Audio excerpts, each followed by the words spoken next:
Hey guys, welcome back to the stream. It is very evident that mobile apps are ruling the market. Gone are the days when we had to go to a website for everything. Most of the things that we do in our daily lives are actually done through the apps. Just unlock your phone and check it for yourself. There is everything that we do on an app. Groceries are from apps. Health is taken care of apps. Banking, finance, everything, almost everything is done through the apps. These are the few stats that I had collected for the APAC region, which is Asia Pacific. And these stats are a result of more than 12,000 apps that were surveyed. Now, here are some fascinating stats for you to remember. 1 in 2 apps that are installed gets uninstalled in under 30 days. The second stat is it is believed that the app market would grow by 45% before 2024. The third most important astonishing stat is that 69% of users believe that mobile apps are their favorite mediums to engage compared to any other platform than any other medium, like visiting a store or browsing through the site or speaking to them on a telephone or interacting with a chatbot. Now, these stats are enough to show that the app market is here to grow, and if we marketers and businesses are not very efficient when it comes to promoting our apps on the internet, we would be leaving a lot of money on the table. How do you overcome that situation is exactly what I'm going to talk about today. A result of this survey and the learnings from this survey are threefold. There are a lot of touch points from the point in time a user engages with your website or your product or your service until he installs the app, right? Now, if this is the user, maybe he has seen your ad on Google first, and then he went on to YouTube, and then he engaged. There are a lot of touch points that the user has to go through in the journey of finally going ahead and installing your app. Now, out of these engagements, not all engagements are ranked equally. Some of them are very influential. For example, YouTube may be having a high influence, and maybe you have an email that you send out that is going to be a high influence touch point, right? Now, in situations like these, capitalize on your touch points which are influential. When the most common way that people promote their apps is through something called as app install campaigns on Google. Now, these app install campaigns make sure that your ads are shown across Google search on display. They're also shown on YouTube, and they're also shown on Play Store. And these will directly have a call to action of installing your app, where people can install the app on their device, right? Now, this is the most famous and the most popular, most common way people try and get installing the user apps. But if there are billions of apps everywhere, and if all these apps, and there are 100,000 new apps which are released like every month. Now, out of all these things, if you have an app, honestly, users don't really care about whose app is it, and they're only bothered about what it will help them with, right?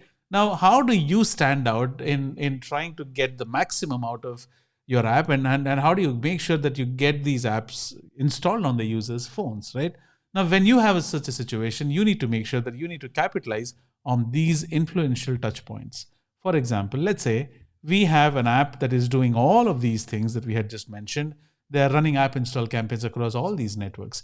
And YouTube was a high influence touch point, right? So along with whatever is already happening, maybe we can run a YouTube ad that focuses on reach, right? Using a different creative, and you reach a wider audience where the sole purpose of this video is to drive the awareness of the product, right? Now, while the awareness campaign is running, and if this goes hand in hand with your app install campaign, the probability or the possibility of your app getting installed is higher than just running app install campaigns like everybody else.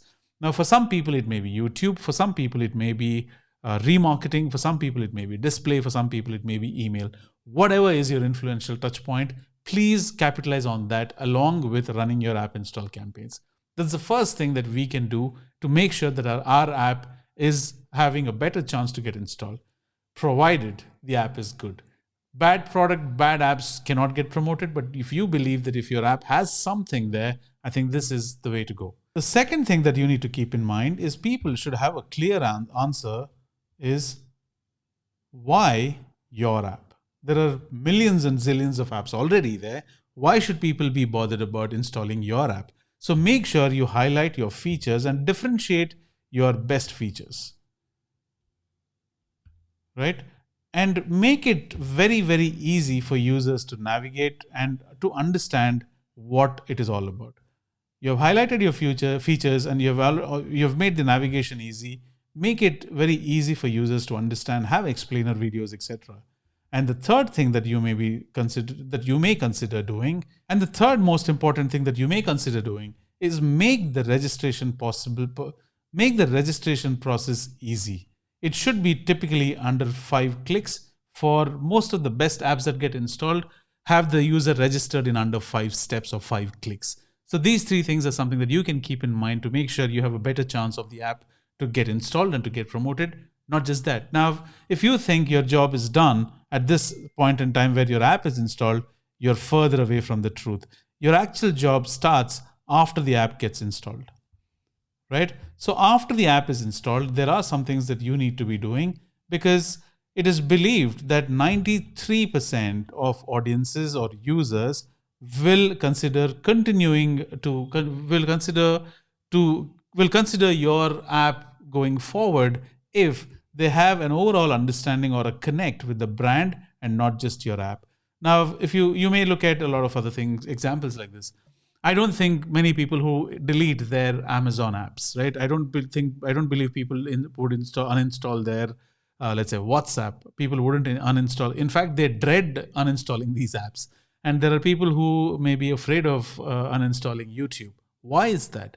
And we don't think twice before uninstalling some apps, right? Maybe I'll just install it whenever I need it, and then I'll remove it whenever I don't need it, or uninstall it. No, but there are some apps which people almost dread to uninstall, right? And why is that? Why do you think that is happening? Because they are in association and they're in connect with the brand, not just the app. Agreed, it's a good app. It solves a bigger problem. It influences the. It has a huge impact on the things that happen on your daily life. Agreed, but then they also connect with the brand, because the brand is known for certain things. So make sure you get that messaging out there about what your brand is all about and what problems it's trying to solve. Along with that, make improvements constantly, right? Innovate, understand what people are having problems with, conduct surveys, implement those feedback, implement those things into the app and get back to the users, have loyalty programs to the users, have cashbacks, etc. Now, when you do these things, have tutorials in place, have previews, and have educational content that they could use to solve problems themselves when they encounter any. So having these things is something that you can you can do every day, in fact, so that your app is not just a one-trick pony, but people will really believe in using your app for eternity. Thank you so much. My name is Casey. Until next time. Ciao.